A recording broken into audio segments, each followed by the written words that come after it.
కళ్ళు దెబ్బతిన్నా ఇక చూడొచ్చు. కృత్రిమ కన్నుతో చూపు తెప్పించాలన్నది 150 ఏళ్ల మానవాళి కల. దాన్ని ఇప్పుడు సాధ్యం చేసి చూపించారు. ఆస్ట్రేలియాలోని మోనాష్ యూనివర్సిటీ శాస్త్రవేత్తలు.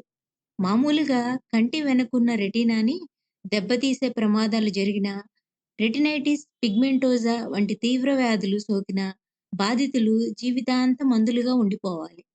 అలాగే మధుమేహంతో ఏర్పడే గ్లకోమా, రెటినోపతి వంటి సమస్యలు కూడా అంధుల సంఖ్యని పెంచుతున్నాయి.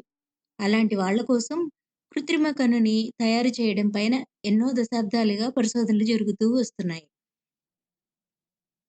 ఈ నేపథ్యంలోనే కృత్రిమ కన్నుని ఆవిష్కరించారు మోనాష్ యూనివర్సిటీ శాస్త్రవేత్తలు.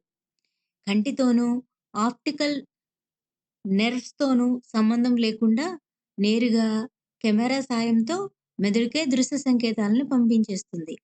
బయోనిక్ వాటిని రిసీవ్ చేసుకోవడానికి మెదడులో ఓ చిన్న చిప్‌ని ఏర్పాటు చేస్తారు.